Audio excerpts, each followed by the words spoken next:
అయితే చావరా.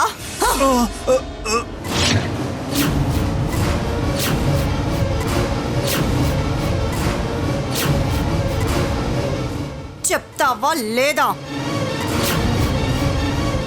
నీకు చావు సెంటీమీటర్ దూరంలోనే ఉంది. ఒక్క క్షణంలో నీ గొంతులో దిగిపోతుంది. 2 నిమిషాల్లో పైకెపోతావు. చెప్తావా లేదా? చెప్తావా లేదా? చెప్తాను ఊర్మిళ.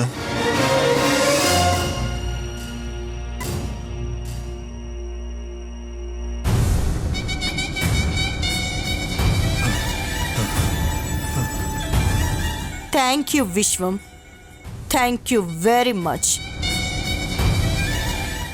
ఇన్ని రోజులు నాకు 100 కోట్లే ఉన్నాయి. ఈ ఫార్ములాతో నేను లక్షల కోట్లకి అధిపతినవుతాను. వద్దు ఊర్మిళ, సృష్టికి విరుద్ధంగా వద్దు. నా మాట విను. గుడ్ బై విశ్వం.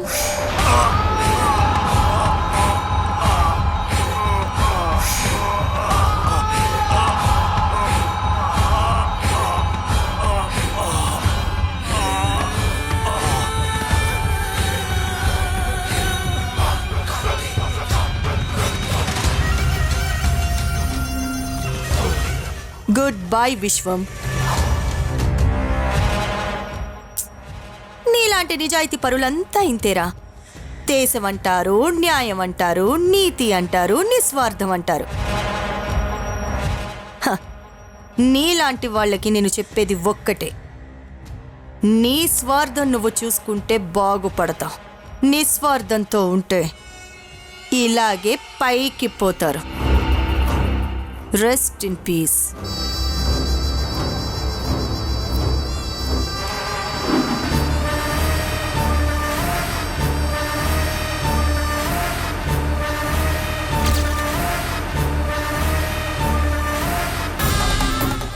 ఎందుకు డాక్టర్ అనవసరంగా నా చేతుల్లో చచ్చావు? నా మాట విని ఒప్పుకొనుంటే ఈ పాటికి ఆనందంగా బ్రతికేవాళ్ళు. ఒకవేళ నీకు వయసు అయిపోయినా ఒక మూల పడుండేవాడివి. దేశానికి ఏదో చేద్దాము, దేశాన్ని ఏదో ఉద్ధరిద్దామని ఇలాంటి వెధవ సెంటిమెంట్లు దేశభక్తులు ఎందుకు పెట్టుకుంటారో నాలాంటి వాళ్ళకి తెలీదు. బహుశా ఇలా చావడానికే అనుకుంటా. నువ్వు కనిపెట్టిన ఒక చిన్న ఐడియాతో నేను 1000 కోట్లు సంపాదిస్తున్నాను. ఇప్పటి వరకు నేను చేస్తున్న బిజినెస్ ఏంటో ఎవ్వరికీ తెలీదు. ఇండియాలోనే కాదు, వరల్డ్లోనే ఈ ఊర్మిళకి ఒక గుర్తింపంటూ వచ్చింది. 3వ కంటికి తెలియకుండా ఇన్ని రోజులు ఈ బిజినెస్ చేస్తూ వస్తున్నాను. కానీ ఆ యశోద కంట్లో నలుసులా, పంటి కింద రాయిలా తయారైంది. అది ఎప్పుడు ఏ మూల నుంచి ఎలా వస్తుందో అర్థం కావడం లేదు. అదే తెలివిగలది అనుకుంటుంటే దానికి తోడు ఆ హరివిఠల్ ఒకడు తయారయ్యాడు. ఇద్దరు వాళ్ళ అతి తెలివితో ఎప్పుడు నా దాకా వస్తారో అర్థం కావట్లేదు. ఫస్ట్ టైం లైఫ్లో చిన్న టెన్షన్ మొదలవుతుంది డాక్టర్. కానీ నీలాంటి వాళ్ళని ఎంతో మందిని పైకి పంపించాను నా ఆశయం కోసం. ఆ యశోదని పైకి పంపించలేనా? పంపించేస్తా.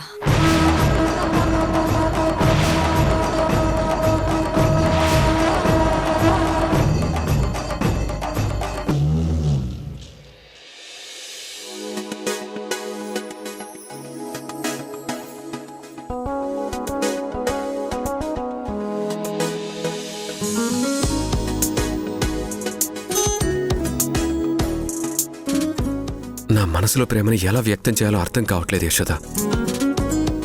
నువ్వున్న సిచ్యువేషన్లో నీకు తోడుగా నిలబడతానని మాటిచ్చాను. ఇప్పుడు నేను ప్రపోజ్ చేస్తే ఛాన్స్ తీసుకుంటున్నానని నువ్వు తప్పుగా అనుకుంటావేమో. అలాగే నువ్వున్న సిచ్యువేషన్లో ప్రపోజ్ చేయాలంటే నాకే ఏదోలా ఉంది. నా మనసేమో నా మనసులో మాట చెప్పమంటుంది, నా బ్రెయిన్ ఏమో ఇప్పుడే వద్దంటుంది. అందుకే రైట్ టైం కోసం నేను ఎదురు చూస్తూ ఉన్నాను.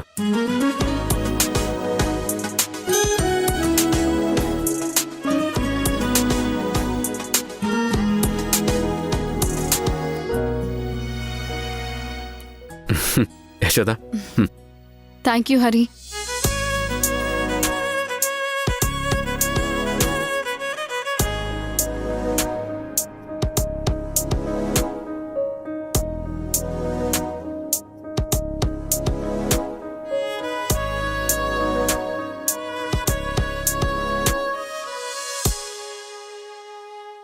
బేబీ ఏమైంది?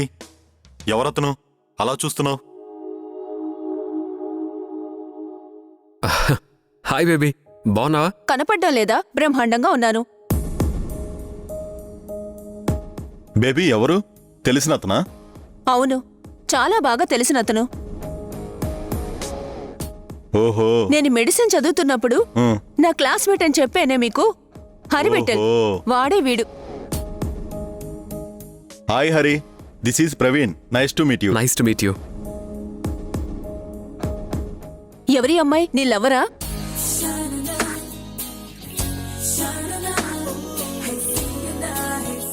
అయినా నీ మొహానికి నువ్వెప్పుడు లవ్ చేయాలరా? వీడు ఎంత వెదవో తెలుసా అండి? నేను నిన్ను ప్రేమించానురా, నువ్వు లేకపోతే చచ్చిపోతాను అంటే చచ్చిపో అన్నాడు. అది నిజమా అండి? అవునండి. వీడు ఎంత పొగరుబోతో మీకు తెలుసా? అమ్మాయిలంటే పడదు, ప్రేమ అంటే ఆమడ దూరంలో ఉంటాడు. కానీ మిమ్మల్ని ఎలా లవ్ చేస్తున్నాడో నాకు అర్థం కావట్లేదు. అయ్యో, మీరు పొరపాటు పడుతున్నారు. నేను జస్ట్ తన ఫ్రెండ్ని మాత్రమే, లవర్ని కాదు. అవునా? సారీ, నేనే మిస్టేక్ అయ్యాను. పర్వాలేదు, ఇట్స్ ఓకే. ఇంకా నా గురించి చెప్పడం అయిపోతే నేను నిన్ను కొన్ని అడగాలి. దేని గురించి? మీ నాన్నగారు ఒక ప్రొఫెసర్ దగ్గర అసిస్టెంట్గా వర్క్ చేశారు కదా, ఆయన పేరేంటి? ఆయన పేరు విశ్వం.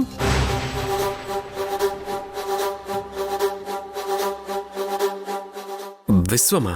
విశ్వమే. ఇప్పుడెందుకు అతని గురించి అడిగావు? ఆయన్ని పెళ్లి చేసుకుంది ఎవరు? ఊర్మిళ అనే ఆవిడ పెళ్లి చేసుకుంది. కానీ అది ఒక పెద్ద రాక్షసి. ప్రొఫెసర్ గారిని ఆవిడ మేధావుల్ని పుట్టించే ఫార్ములా కోసం పెళ్లి చేసుకుందని, ఆ తర్వాత ఆయన్ని చంపిందని మా నాన్న నాతో చెప్పారు. ఇదంతా నా చిన్నప్పుడు జరిగింది. ఇప్పుడు నీకు వాటితో పనే ఉంది? ఏం లేదు, మొన్న మా ప్రొఫెసర్ని కలిశాను. అప్పుడు విశ్వం గారి గురించి టాపిక్ వచ్చింది, అందుకే అడుగుతున్నాను. ఇప్పుడు మీ నాన్నగారు ఎక్కడున్నారు? ఆయన్ని నేను కలవచ్చా? కుదరదు. ఎందుకు? మా నాన్నని కలవడం చాలా రిస్క్. పర్లేదు చెప్పు, ఎక్కడున్నారు? చనిపోయి సంవత్సరం అయింది, పైనున్నాడు. వెళ్తావా? ఓహ్, అయ్యో, చనిపోయారా? అవును. సారీ హరి, మీ ఇద్దరు ఎప్పుడైనా సరే మా ఇంటికి ఒకసారి లంచ్కి రండి. అందరం కలిసి తీరిగ్గా మాట్లాడుకుందాం. సరే, మీరు వెళ్ళండి, వీలు చూసుకొని మీ ఇద్దరం వస్తాం. బాయ్ రా హరి. ఇప్పటికైనా కొంచెం మారా. ఆడవాళ్ళని ప్రేమించడం నేర్చుకోరా. పెళ్లి అన్నదాని గురించి కొంచెం ఆలోచించు. Bye bye.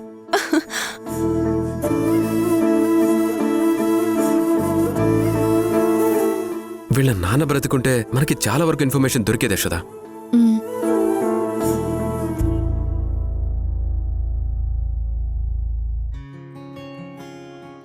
హాయ్ బంగారు తల్లి, పూజ్య హంసిని. బుజ్జమ్మ, నీకేదైనా పనుంటే చూసుకో, పాపని నేను ఆడిస్తాను. అలాగేనమ్మా. ఓ ఓ ఓ ఓమ్మా అయ్యి, నువ్వు ఎప్పుడెప్పుడు పెద్దదాని అవుతావా అని నేను 1000 కళ్ళతో ఎదురుచూస్తున్నాను తెలుసా. ఎందుకంటే నీ తెలివితేటలు చూసి ప్రపంచమంతా ఆశ్చర్యపోవాలి. ప్రపంచంతో పాటు మీ అమ్మ నీరజ కూడా షాక్ అవ్వాలి. నువ్వు గొప్పదానివవుతావని నేను చెప్తున్న ప్రతిసారి నీకెలా తెలుసు అని అంటుందే తప్ప ఆ నిజం నేను ఎలాగూ ఎప్పటికీ దానికి చెప్పలేను. ఎందుకంటే నీరజ నా కూతురే అయినా దానికి నాలాంటి బుద్ధులు రాలేదు. ఎప్పుడూ ఒకరికి అన్యాయం చేయాలని చూడదు. తన పనేదో తాను చూసుకొని పోతుంది. లైఫ్ని ఎలా ఎంజాయ్ చేయాలా అని ఆలోచిస్తుంది. దానికి కోట్లు సంపాదించాలని తపన లేదు. సమాజంలో ఒక గొప్ప పేరు తెచ్చుకోవాలని కానీ ఇవేవీ దానికి పడదు. నేను చేసే పని మీ అమ్మకి తెలిస్తే ఖచ్చితంగా నన్ను వదిలేసి వెళ్ళిపోతుంది. ఆ భయంతోనే ఇప్పటి వరకు నేను ఏం చేస్తున్నానో మీ అమ్మకి తెలియకుండా జాగ్రత్త పడుతూ వస్తున్నాను. కానీ ఏదో ఒకరోజు మీ అమ్మకి తెలుస్తుందేమోనని నాకు ఈ మధ్య భయం ఎక్కువవుతుంది. ఎందుకంటే దానికి కారణం యశోద. ఆ యశోదకి నేను ఏం చేస్తున్నానో తెలిస్తే ఖచ్చితంగా నా గురించి ప్రపంచానికి తెలిసేలాగా చేస్తుంది. అందుకే ఆ యశోదని అతి త్వరలో నేను చంపేస్తాను. ఆ యశోద బ్రతికుండి నువ్వే తన బిడ్డవి అని తెలిస్తే ఖచ్చితంగా నీరజకి నిన్ను దూరం చేసి తీసుకెళ్ళిపోతుంది. నా గురించి నీ గురించి మీ అమ్మ యశోదకి తెలిసేలోపే మీ అమ్మని ఆ దేవుడి దగ్గరికే పంపించేస్తాను. నువ్వు, నేను, నా కూతురు, అల్లుడు మన ప్రపంచం ఎప్పుడూ ఆనందంగా ఉండాలి.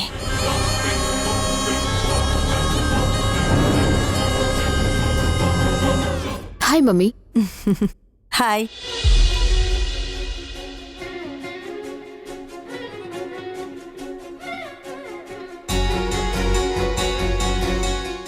ఎలా ఉన్నారు అల్లుడు గారు?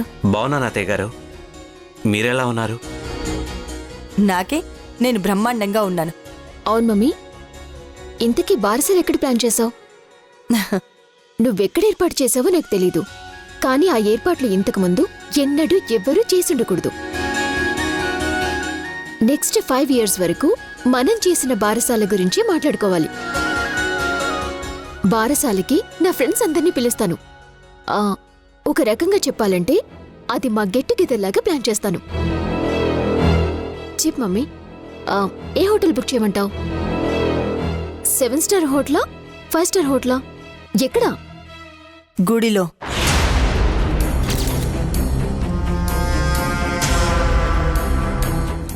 ఏం మాట్లాడుతున్నావు మమ్మీ? గుళ్ళో ఎవరు చేసుకుంటారో తెలుసా?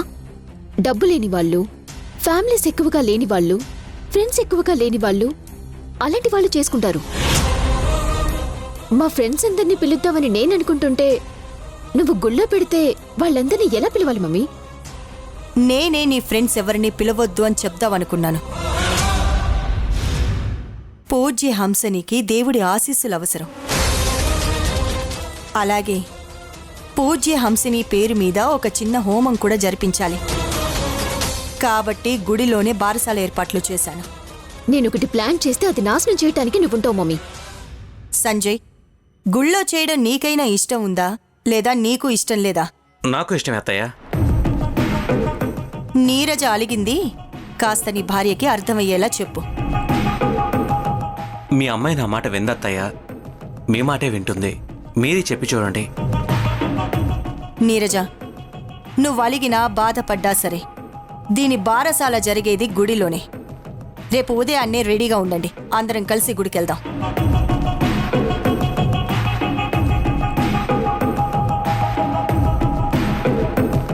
అల్లుడు గారు, నేను వెళ్ళొస్తాను. పాపని జాగ్రత్తగా చూసుకోండి. అలాగే అత్తయ్య.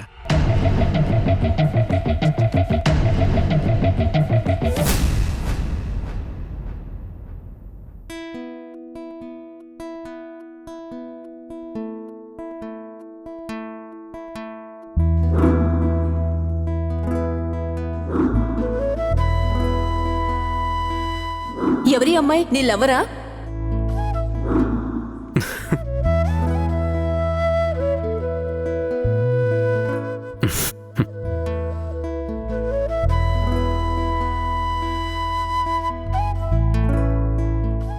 ఏంటి బాబూ, మీలో మీరే నవ్వుకుంటున్నారు? యశోదమ్మ గుర్తొచ్చిందా ఏంటి?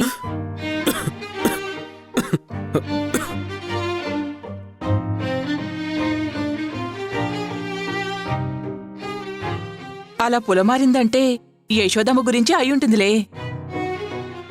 అలాంటిదేమీ లేదు నీలమ్మ. అయినా నీకెందుకు అలా అనిపించింది? అదేం లేదనే మాటని ధైర్యంగా నాతో చెప్పలేకపోతున్నారు. అలాంటిది యశోదమ్మకి మీ మనసులో మాటని ఎలా చెప్తారు బాబూ? అరే, మళ్ళీ అదే మాట. అలాంటిదేం లేదంటున్నాను కదా. నేను మిమ్మల్ని ఈరోజు కొత్తగా చూడ్డం లేదు బాబు, మీరే కొత్తగా కనిపిస్తున్నారు. ఆ మాత్రం అర్థం కాదా చెప్పండి? యశోదమ్మ మీ పక్కనే ఉంటే సీతారాముల్ని చూసినంత ముచ్చటగా ఉంటుంది బాబు. మీ రెండు మనసులు కలిసి జీవిస్తే చాలా బావుంటుంది. ప్రేమ పుట్టిందని తెలియగానే ఈ రోజులా చెప్పేయడమే మంచిది బాబు. కానీ అమ్మగారు ఏమంటారో ఏంటో ఒకసారి ఆలోచించండి. యశోదమ్మకి మీరిప్పుడు తోడుగా ఉండండి. యశోదమ్మ జీవితాంతం మీకు తోడుగా ఉంటుంది.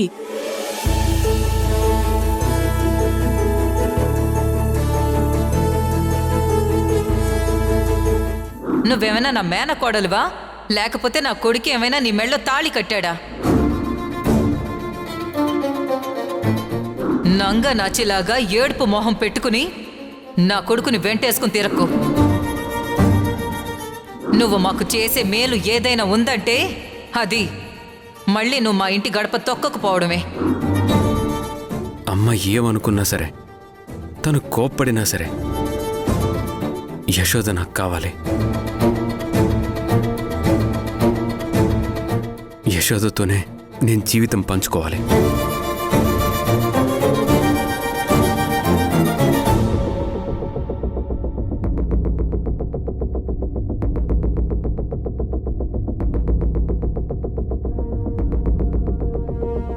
యశోద అనే పేరు ఉందా లేదా? పట్టుకోండి వాళ్ళని.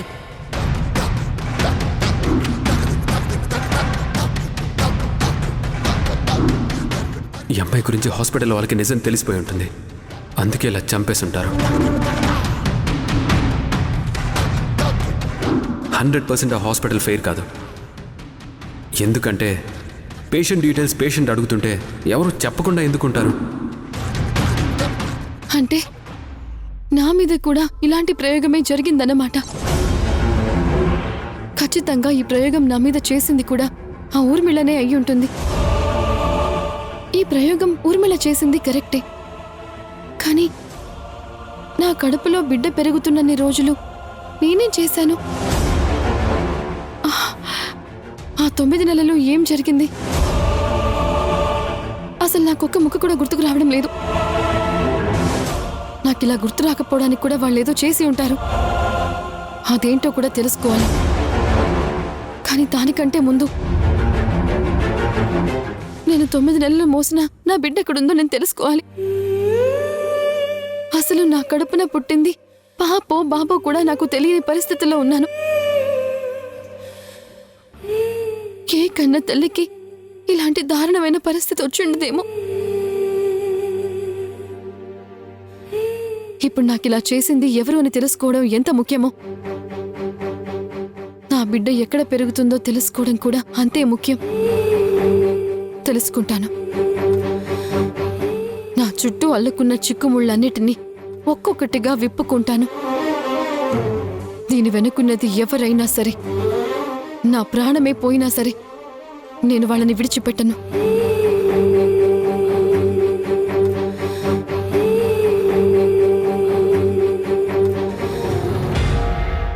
యశోదా, యశోదా. మధుగారు, ఏంటి యశోదా, మేం వచ్చింది కూడా నీకు తెలియలేదు? పిలుస్తున్నా కూడా వినిపించుకోవడం లేదు. అంతలా దేని గురించి ఆలోచిస్తున్నావు? ఏం లేదండి, ఊరికే ఏదో ఆలోచిస్తూ ఉన్నాను. నువ్వు లేదన్నంత మాత్రాన మాకు తెలియదనుకుంటున్నావా యశోదా? నీ గతంలో జరిగింది తెలుసుకోవడం నీకెంత ముఖ్యమో, అలాగే నీ భవిష్యత్తుని గొప్పగా ఎలా మలుచుకోవాలో కూడా ఆలోచించు. అది కూడా నీకు అంతే ముఖ్యం. నిన్ను సొంత చెల్లిలా అనుకున్నాను కాబట్టి ఇదంతా చెప్తున్నాను. నీ భవిష్యత్తు గురించి కూడా నువ్వు ఆలోచించడం మొదలు పెట్టాలమ్మా. చూడమ్మా, నేను నా చెల్లెలు చిన్నప్పుడే విడిపోయాం. బహుశా తనిప్పుడు నీలాగే ఉంటుందనుకుంటా. మధుగారు, మీ చెల్లి ఎలా తప్పిపోయింది? పిల్లలిద్దరినీ ఆస్తి పేపర్లు తీసుకొని ఇక్కడి నుంచి వెళ్ళిపోండి. పద. నేను రాను. ఏ ఆగు.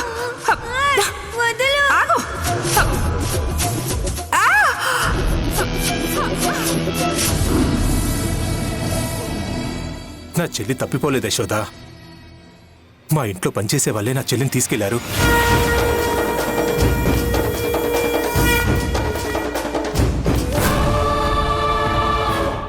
ఒకవేళ మధుగారి ఇంట్లో పనిచేసిన వాళ్ళు రామయ్య తండ్రి జానకమ్మలు అయ్యుంటారా?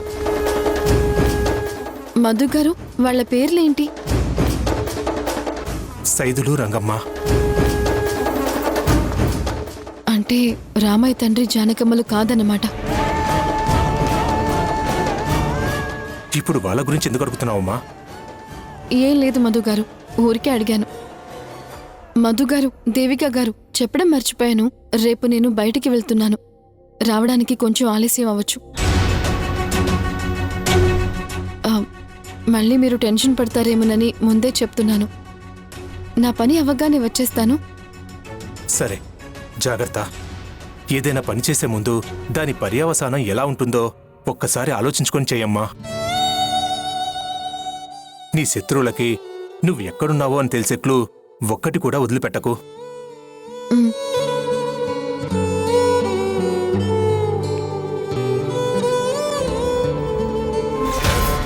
నా జీవితంలో ఇలా కావడానికి కారణమైన ఆ ఊర్మిళని నా కంట పడేలాగా చూడు.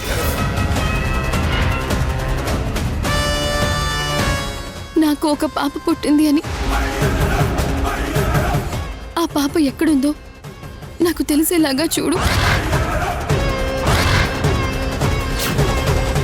నా బిడ్డకి, ఆ ఊర్మిళకి నేను దగ్గరగా వెళ్లే మార్గాన్ని నువ్వే నాకు చూపించాలి.